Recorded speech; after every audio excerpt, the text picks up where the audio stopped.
Bismillahirrahmanirrahim. Assalamu alaikum viewers.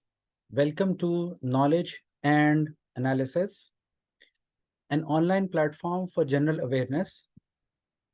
My name is Ibrahim. Knowledge and Awareness is a project of the academe and educational setup formed by Umar Javed, my friend, and myself, Ibrahim Faruqi. The agenda for today is geopolitics. The aims of this lecture are: number one, understand the basic concept of geopolitics; number two, comprehend the background of geopolitics; and three, highlight major current world affairs through geopolitics. The basic concept of geopolitics. What is geopolitics? It is the study of how geography of a specific state or region affects politics and international relations concerning that particular state or region. किसी भी रियासत की जो geography है उसका international politics के साथ क्या लिंक है, इसको स्टडी करने का नाम है geopolitics. This is called geopolitics. Geography में कौन से एलिमेंट्स आते हैं? Which elements are included in geography? It is the location of a particular place, its size, its landscape, resources, human society, the demography, the environment. All these things are included in geography of that particular state or region. The study of the link between this geography and the politics of that state with the rest of the world is called geopolitics. Geopolitics is a component of realist school of thought in the discipline of international relations.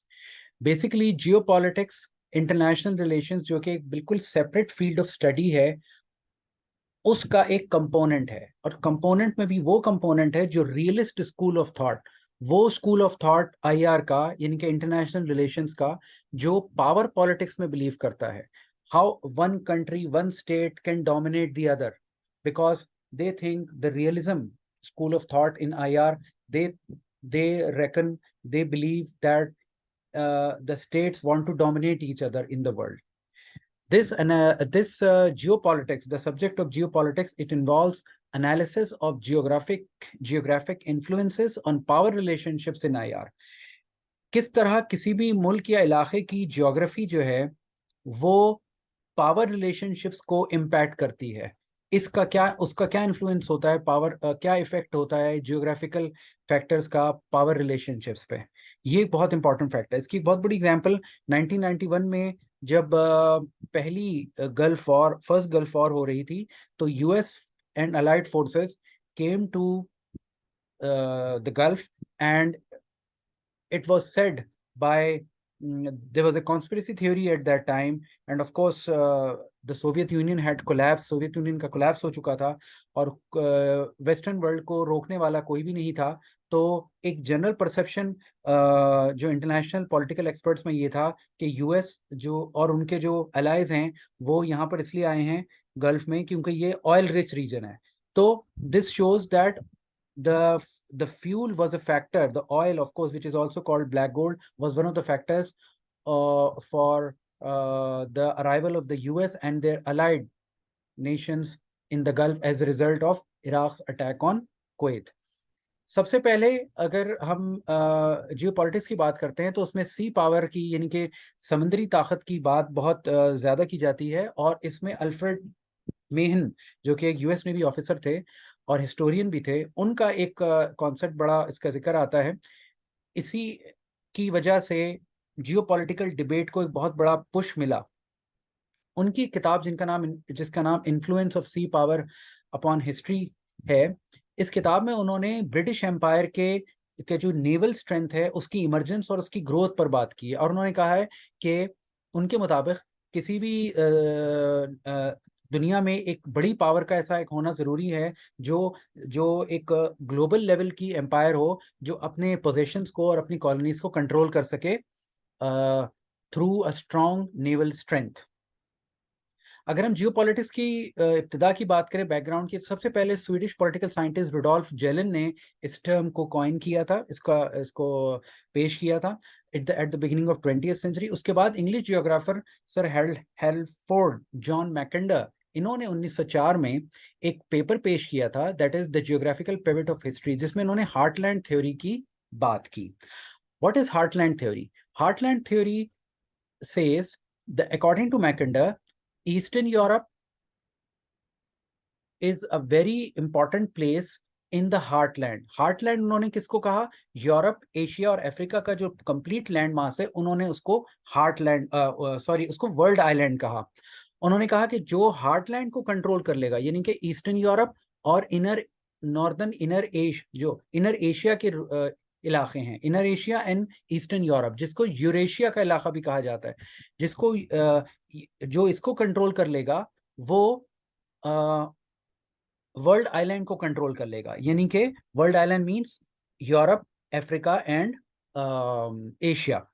और फिर उन्होंने कहा कि who rules the heartland commands the world island, और who rules the world island commands the world. जो इस world island को, यानी कि एशिया, अफ्रीका और यूरोप के एक पूरे लैंडमास को कंट्रोल कर लेगा, जिसको उन्होंने वर्ल्ड आइलैंड का नाम दिया, वो पूरी दुनिया को पे अपना कमांड हासिल कर लेगा. ये मैकेंडर का ख्याल था, उनकी थ्योरी थी.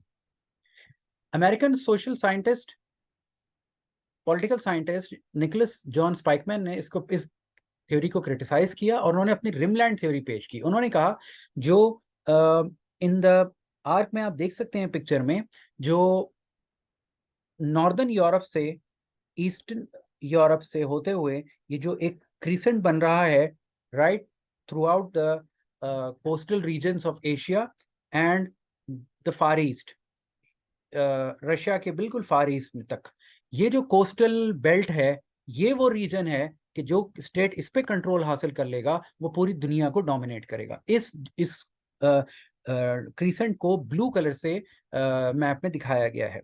इसको उन्होंने रिम लैंड का नाम दिया.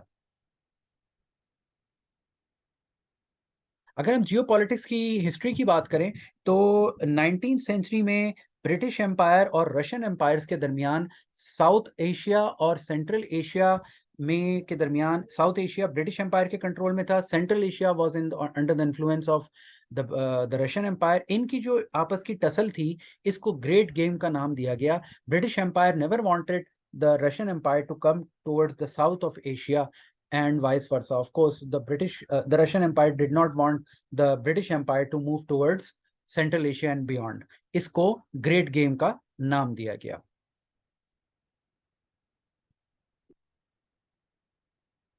फिर 20वीं सदी में, in the 20th century, there were two world wars, destructive world wars.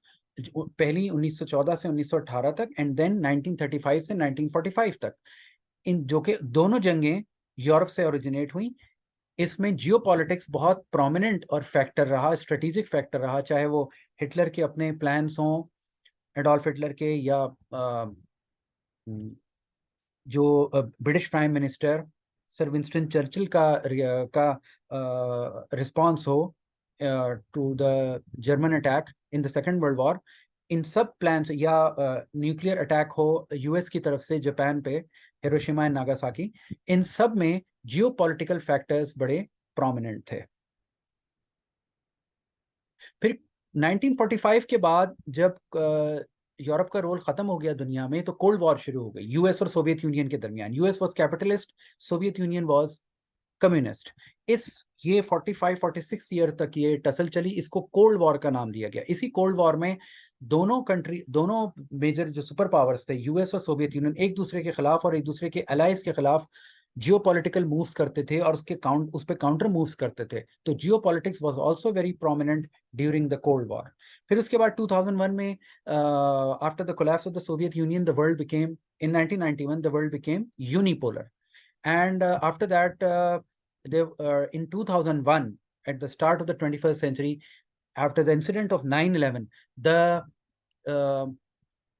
US launched the war against terrorism.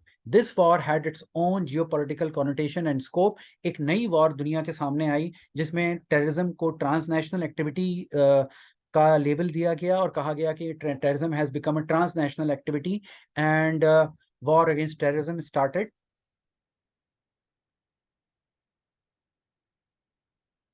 In the last 10 years, intra-state instability in the Middle East and, of course, the other Arab countries of the northern Africa, the far east of Africa, northeast of Africa, till Morocco, of course, starting from Bahrain to Morocco.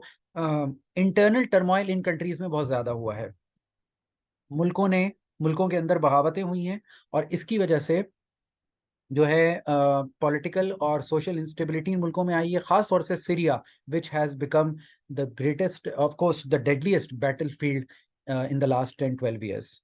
ये भी एक geopolitics की example है. इस पूरे scenario में Saudi Arabia और Iran की जो टसल रही है, चाहे वो सीरिया में हो या यमन की वॉर में हो या बहरीन में जो टेंस सिचुएशंस में हो, उसको भी जियोपॉलिटिकल सिनेरियो में देखा जा सकता है. US China rivalry 21st century की सबसे बड़ी राइवलरी है. यूएस और चाइना एक दूसरे को डोमिनेट करना चाहते हैं. चाइना का जो इकोनॉमिक राइज है उस पर US of course US is not happy with that, and especially in the past 20 years, and this rivalry has become a global level rivalry.